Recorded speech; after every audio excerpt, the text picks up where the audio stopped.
Alors, une question simple, mais qui est en fait assez puissante.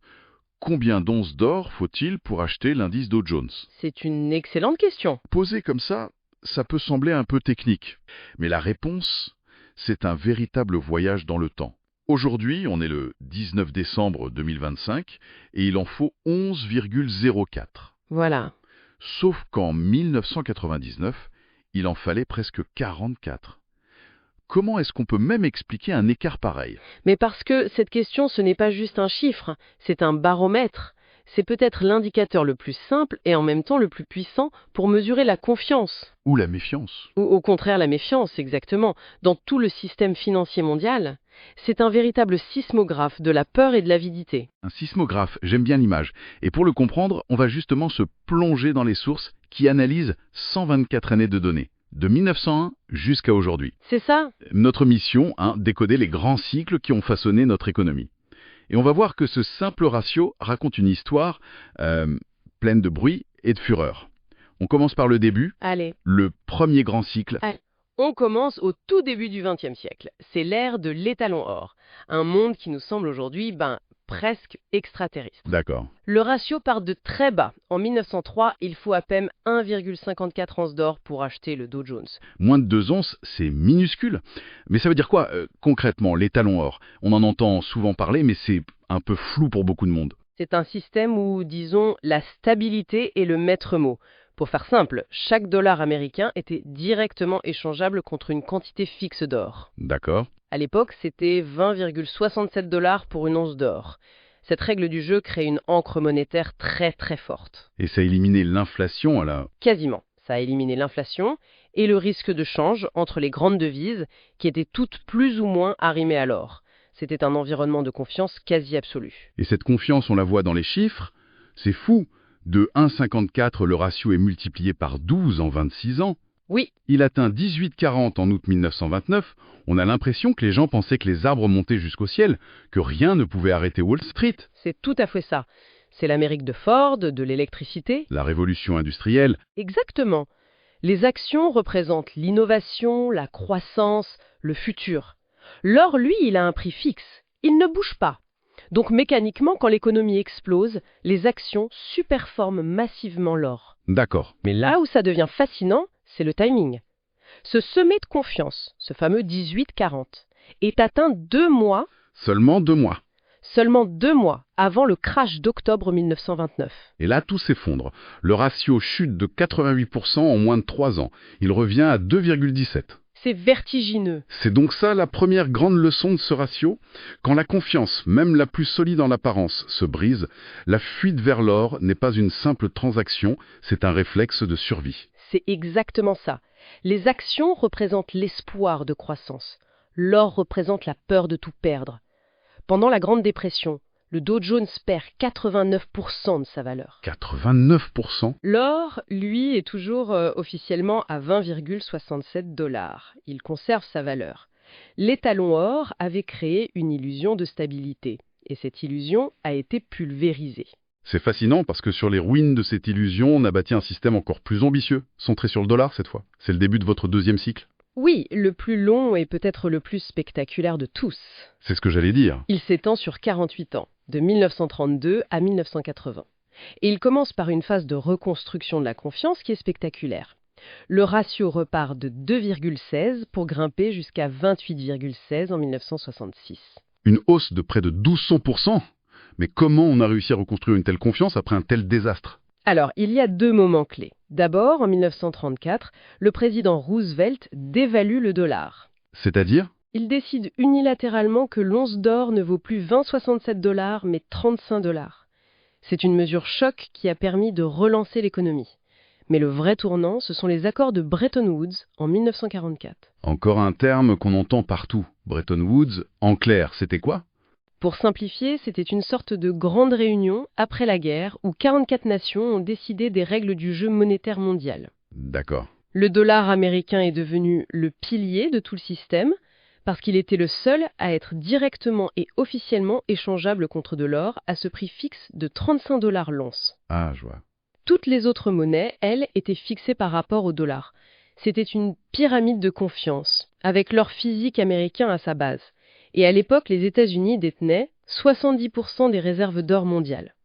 Leur promesse était crédible. Donc tout reposait sur la promesse américaine. Et visiblement, ça a marché pendant un temps. Le ratio monte jusqu'à 28 avant de s'effondrer à nouveau. Et la chute est encore plus brutale que la première fois. C'est ça qui est incroyable. Moins 96% entre 1966 et 1980. Qu'est-ce qui a pu casser cette belle mécanique? C'est un enchaînement de chocs. D'abord, il y a la guerre du Vietnam. Oui, Un gouffre financier pour les États-Unis qui imprime des dollars bien plus que ce qu'ils ont en or. donc le monde commence à douter, j'imagine. On se dit que le compte n'y est plus. Exactement. Et certains pays, comme la France du général de Gaulle, ne se contentent pas de douter. Ils envoient des navires pour réclamer la conversion de leurs dollars en or physique. C'est un geste de défiance spectaculaire. Les réserves américaines fondent. La pyramide de confiance commence à trembler. Exactement. Et le coup de grâce, c'est le choc Nixon du 15 août 1971. Face à l'hémorragie, le président Nixon apparaît à la télévision et annonce qu'il suspend temporairement la convertibilité du dollar en or. Temporairement. Ce temporaire dure encore aujourd'hui. D'un seul coup, l'encre du système monétaire mondial est coupée. Le prix de l'or, qui était fixé à 35 dollars, est libéré et il explose. Et comme si ça ne suffisait pas, il y a les chocs pétroliers qui rajoutent de l'huile sur le feu. Oui, 1973-1979. L'inflation devient galopante. Le 18 janvier 1980, l'or atteint un pic à 835 dollars l'once, alors que le Dow Jones, lui, stagne complètement. Et le ratio, Il touche son plus bas historique absolu, 1,04. une seule once d'or. Vous êtes en train de me dire que une seule once d'or valait autant que l'ensemble de l'indice des plus grandes entreprises américaines. C'est absolument hallucinant. C'est le signal de méfiance systémique le plus extrême jamais enregistré. C'est le moment où tout le monde se dit « le système ne tient plus », c'est chacun pour soi, et l'or devient l'unique bouée de sauvetage. D'accord, donc là on est au fond du trou. Méfiance totale, chaos monétaire.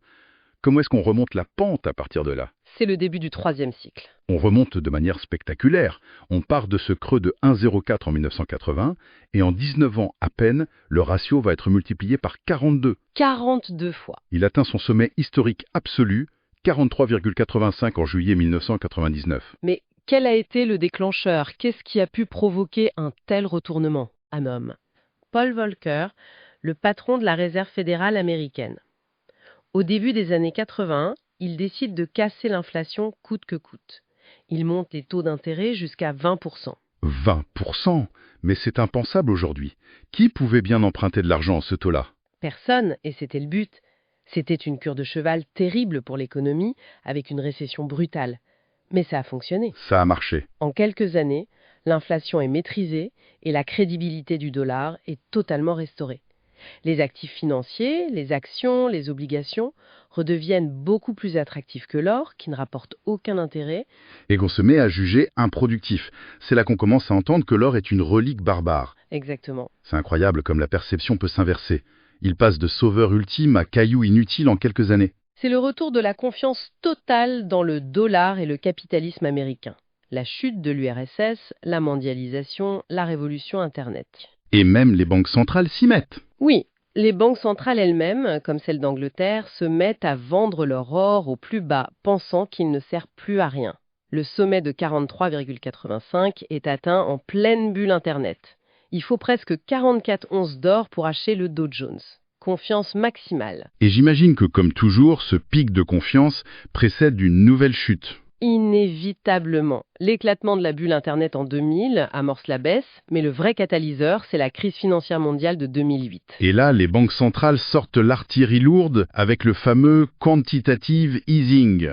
Encore un terme un peu barbare. C'est un terme un peu barbare pour dire qu'elles ont, en quelque sorte, allumé la planche à billets numérique. Elles se sont mises à créer des quantités astronomiques d'argent à partir de rien. À partir de rien? Pour racheter des dettes d'État et d'autres actifs. L'objectif était d'injecter des liquidités massives dans le système pour éviter qu'il ne s'effondre complètement. Ah, d'accord. Et j'imagine que quand les gens voient les banques centrales créer de l'argent par milliers de milliards, ils se disent « Bon, mon dollar, mon euro va valoir moins demain, il me faut à nouveau quelque chose de tangible. » Et l'or fait son grand retour. Voilà. C'est exactement ce qui s'est passé. La peur de l'inflation et de la dévaluation des monnaies revient en force. L'or entame une résurrection spectaculaire, passant d'un plus bas de 255 $ en 1999 à plus de 1800 $ en 2011. Et le ratio, pendant ce temps? En parallèle, il s'effondre de 87% pour retomber à 5,85. En 31 ans, on a bouclé un cycle psychologique complet, de la méfiance absolue à la confiance euphorique, puis un retour brutal à la méfiance. Ce qui nous amène au cycle actuel, le quatrième, qui commence en 2011. Et au début, il ressemble aux autres. Après la crise, la confiance revient doucement. Tout à fait. Le ratio remonte de 5,85 jusqu'à 22,14 en septembre 2018. On se dit que c'est reparti pour un tour. Mais attendez, là je suis un peu perdu. Le ratio remonte pendant 7 ans, tout semble rentrer dans l'ordre, et d'un coup en 2018, il replonge. Exactement. Ça ne ressemble à aucun des cycles précédents. Qu'est-ce qui a pu casser la machine à ce point-là? Vous mettez le doigt sur le point crucial. Septembre 2018 est un point de basculement structurel, un vrai changement de paradigme. Contrairement à tous les cycles précédents, le ratio ne continue pas de monter. Non. Au contraire, il entame une chute de 7 ans pour arriver à notre niveau d'aujourd'hui, 11,04. Et la raison, c'est que la nature de la méfiance a changé. Elle n'est plus seulement économique. Non, elle devient géopolitique. Plusieurs événements convergent fin 2018. D'abord, l'intensification de la guerre commerciale entre les États-Unis et la Chine. C'est la fin de l'idée d'une mondialisation heureuse. C'est un peu ça. Et surtout, il y a une prise de conscience brutale dans de nombreuses capitales. Les réserves en dollars, détenues par des pays comme la Russie ou la Chine, peuvent être gelées ou confisquées unilatéralement. C'est ce qu'on appelle la militarisation des réserves. C'est exactement ça, la militarisation des réserves financières. Mais est-ce que ce n'est pas juste un mouvement marginal? On parle de la Chine, de la Russie. Est-ce que ça pèse vraiment face au poids du dollar dans le commerce mondial? C'est une excellente question. Et c'est là que l'échelle est importante. En conséquence directe de cette prise de conscience, on observe une accélération massive et historique des achats d'or par les banques centrales du monde entier. Pas seulement la Chine et la Russie. Non, non, pas seulement. On ne parle pas de quelques tonnes, mais de la plus grande vague d'achats officiels depuis la fin de Bretton Woods dans les années 70. Ce n'est plus marginal, c'est un signal de fond. Et c'est là qu'on arrive au phénomène le plus étrange de la période actuelle, celui que j'ai du mal à comprendre. Depuis 2018, le Dow Jones a pris 82%, ce qui est énorme. C'est une très belle performance. Mais l'or a bondi de 265%. D'habitude, c'est l'un ou l'autre, non? Soit l'économie va bien et les actions montent, soit ça va mal et c'est l'or qui monte. Qu'est-ce que ça veut dire quand les deux grimpent en même temps, mais que l'or grimpe 3 fois plus vite? Ça veut dire que le baromètre ne mesure plus tout à fait la même chose. Cela indique une rotation structurelle des grands acteurs mondiaux vers l'or, non pas parce qu'ils pensent que les entreprises américaines vont faire faillite. Non, elles continuent de créer de la valeur. Exactement, mais comme une assurance contre un risque lié au système monétaire international lui-même. Une assurance contre le dollar. Alors, que nous disent les sources sur l'avenir? Si on suit cette logique, où va-t-on? L'analyse propose 3 scénarios. Le plus probable, estimé à 50%, c'est la poursuite de cette tendance à la dédollarisation. Le ratio continuerait de chuter pour revenir dans la zone de 5 à 7. Des niveaux de crise donc. Des niveaux historiquement associés à des crises profondes de confiance, oui. Ce scénario serait alimenté par la persistance des tensions géopolitiques, voire par le lancement d'une monnaie des pays des BRICS adossée à des matières premières. Et les autres possibilités? Le deuxième scénario, à 35%, est une stabilisation du ratio dans une sorte de guerre froide monétaire, un équilibre précaire. Et le dernier, jugé improbable à 15%, serait un retour de la confiance totale dans le système dollar, ce qui semble difficile à imaginer aujourd'hui. D'accord. Le message sous-jacent est qu'un retour aux années 90, l'âge d'or du dollar, est devenu très peu probable. Pour résumer 124 ans d'histoire en 3 chiffres, on pourrait donc dire 1,04, le plancher de la méfiance absolue en 1980. C'est ça. 43,85, le sommet de la confiance euphorique en 1999, et 11,04 aujourd'hui, qui signale une méfiance croissante et d'une nature nouvelle. Le baromètre de la confiance monétaire annonce clairement un temps agité. Et la pensée finale pour la route est sans doute la plus révélatrice, et elle répond à votre question sur la hausse simultanée des actions et de l'or. Ah oui, Ce phénomène rare et puissant suggère que la méfiance actuelle ne vise pas l'économie réelle. Au contraire, les entreprises continuent de créer de la valeur, le Dow Jones monte. La méfiance vise le contenant, pas le contenu. elle vise la monnaie elle-même. Elle vise le système monétaire, le dollar, et la création de dettes publiques qui semblent désormais illimitées. C'est une dynamique qu'on observe typiquement à une échelle extrême dans les pays touchés par l'hyperinflation. Où les actions deviennent une valeur refuge. Paradoxalement, oui. Un moyen d'échapper à la destruction de la monnaie. Ça rappelle ce qui se passe dans des pays comme l'Argentine en période de très forte inflation. Là-bas, la bourse peut exploser. Non pas parce que l'économie va mieux, mais parce que la monnaie s'effondre et que les actions deviennent un des rares refuges. Le monde développé semble amorcer, à sa propre échelle, et bien plus lentement, un chemin similaire. Donc si on fait la synthèse de ce voyage de 124 ans, le message est clair. Ce ratio, c'est bien plus qu'un chiffre. C'est un indicateur de confiance d'une précision redoutable.